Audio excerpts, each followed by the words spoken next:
going to be hitting the road soon, and this is the first time, at least in Ohio, that you're going to be playing the classic Days of Future Past. What made you decide to play this album in its entirety this time out?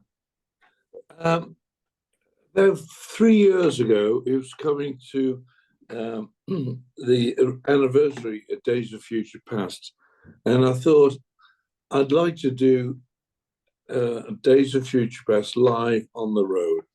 We'd never done it as a Moody Blues, and there was no chance the Moody Blues were going to do it. I thought, how can I do this? And I got my band together and said, this is what I want to do. How do we do it? And I realized one thing was really important. That was the poetry. So I went to see Graham Edge, and I said, Graham, would you record the poetry for me? If you do, I'll record you, film you. You will always have a place on the stage for me. And you've never recorded your own poetry. It'd be great if you did it. And he said, John, I'd love to do it. And said, keep the Moody Blues music alive. And that was a big tick, I think, for me to say, yes, we can do this. Because that was the thing that was going to happen. And Jon Davison has been touring with me from Yes. And I said, John, you'll have to sing Nights in White Satin. I'm not going to do it. I just want to play the bass for that song and do the harmonies. And he said he'd love to do it. So we were away, and we rehearsed for about 18 months and until we got the show exactly right. And I'm really pleased with that, because the album was really important for the Moody Blues and for me. And I wanted to give the live version to totally respect to the other guys in the band and to the music of the Moody Blues. Sure, absolutely. Now, a lot of people consider the Days of Future Past like the start of progressive rock.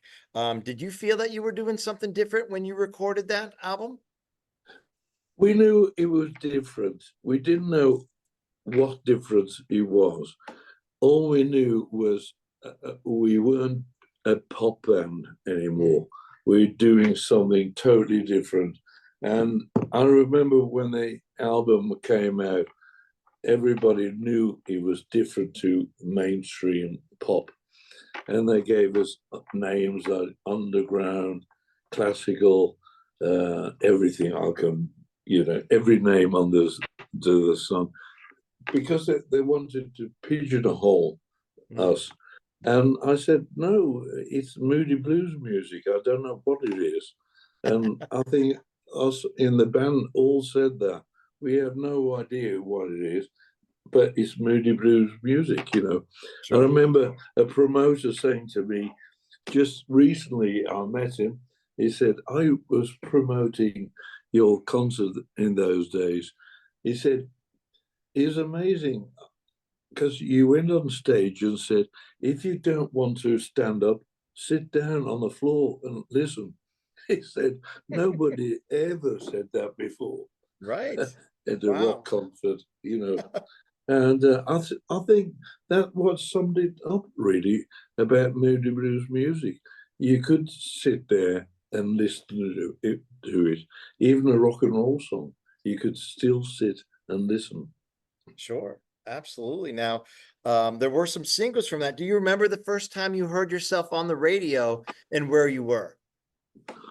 No, I don't. You don't? We would be in London, and it would be the BBC, of course. But it was strange those days because it didn't happen anywhere else in the world. But the BBC had a time limit on records they could play. It was called needle time. And if you wanted your record played on the radio, they would only have prepare 5 or 6 records they would play, but you could go into their studio and re-record your songs. And I remember we going into the studio, the BBC, and re-recording Nights in White Satin for the BBC, and on a 2-track machine. Wow. But yeah, and that was played quite a lot, actually, the 2-track version. Wow. How about that? Now, after all of these years, do you still get excited to play these classic tunes live? Yeah, absolutely, because they mean so much, not only to me and the band, but the listener. I think the songs have a special place for everyone, and because also they're our songs, they're no one else's. That makes the big difference. I'm not playing a song which someone I don't know has written or someone I don't know has produced. I am singing our own songs, and that is really special. I think that way as well. Every concert you do, you try and perform yourself vocally, musically on the bass, and the rest of the band. It's really important. You try to achieve a higher level every time. Right. Absolutely. And with today's technology, that helps too, getting that full sound, right? Yes, absolutely. The Sure. technology. That's why I wanted to release the record on an album on 180 gram. I send the masters to 5 different companies throughout the world to get them to make a master for me. And I rejected 4 different companies until I got the one that sounded right to me. And that's the one that's been released. Right. Perfect. Yeah, I was going to ask about that, but you mentioned Jon Davison being on tour with you. What's it like to play with your son-in-law, and how many songs does he sing? It's great. Jon is a fantastic musician. He's a wonderful vocalist, and is a great friend. And it's lovely. He's my son-in-law. Sure. He sings on stage 4 songs really. He's on Okay. stage for 4 songs, and he's brilliant, brilliant. Right. Excellent. I look forward to see. I've seen him with Yes several times, so this combination is going to be something special, I'm sure. Yeah, it is. So I was at the Rock and Roll Hall of Fame, since I'm from Cleveland, when you guys got inducted in 2018. And I love that Graham actually got to read The Late Lament in concert there at the Rock Hall. So you mentioned he's going to be part of the set since he recorded that. Is that going to be something? No, unfortunately, Graham's passed away now, Right. and he didn't live to see him on stage, but he's on stage with me in a great big video, and Right. his voice comes booming over, and it's a special part of the concert to me because, it doesn't matter how many people in the venue, it goes quiet, and you hear Graham and just the orchestra playing, and it's a special moment. Oh, Special moment. very good. Now, speaking of the Hall of Fame, we just had the Rock Hall inductions here just this past weekend. And it took a long time for the Moody Blues to get in. You should have been in years ago. Is there somebody that you would like to see get in that isn't in? I know prog rock is kind of down on the end there in the Rock Hall, but the bands like Jethro Tull or King Crimson aren't in yet. Is there someone that you would be like, I think they should be in? Well, if Jethro aren't in, they should be in. And as far as I'm concerned, Gene Vincent should be in, and also Cliff Gallup should be in. Gene Vincent's guitarist, because Cliff Gallup was one of the beginning of rock and roll guitarists, incredible guitar. Right. And I think Gene is in. I think Gene is in, but the okay. guitarist, I don't believe that. Rockabilly sound was excellent, right? Oh, unbelievable. And the guitar solo in Bebop Alula. Yeah, Gene Vince is in. I was asked to form a band with Gene Vincent in about 1963 Wow. because he was touring England, and I met up with Gene a couple of times, Wow. and I realized I didn't really want to be a backing musician, but it was great to meet this Wow. icon, and Sure. Yeah. yeah. Oh, I'm jealous of that. That would have been awesome for sure. Now, you and Justin joined the Moody Blues together, right? I think about the same year. And then you also put out the Blue Jay album in the 70s, which was fantastic. Is there any chance of you and Justin working together in the future? I don't know. I don't live in a hypothetical world, so I don't really know. Um, who knows? But Justin wanted to wander off and do his own thing, not with the Moody Blues. That was his choice. Hmm. But I'm a Moody Blue, and I always will be a Okay. Moody Blue. So I'm just keeping the Moody Blues music alive. Sure. Absolutely. That's fantastic. Now, you are playing the Days of Future Past in its entirety, but you're also doing some other Moody Blues songs. Do you have a favorite song to play live in the Moody Blues catalog? You know, Ray Thomas and I, the flute player in the Moody's, I met Ray when I was 15, and we started a band together, and our lives have been intertwined since then. And my folks and his folks became friends because of Ray and I.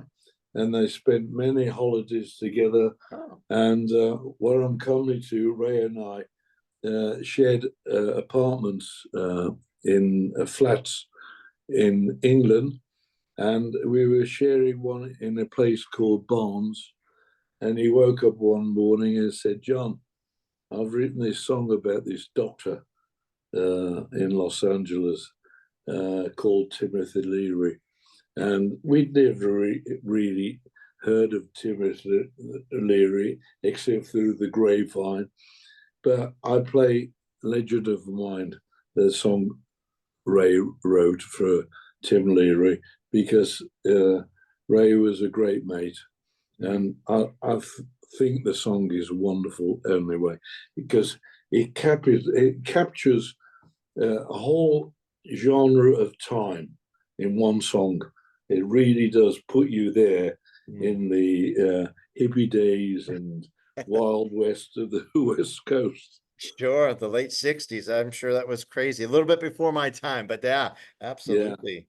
Wow. Now, you mentioned the album, Days of Future Past, Sojourn, the album that you just released. Why did you decide to re-record it and kind of update, that classic album?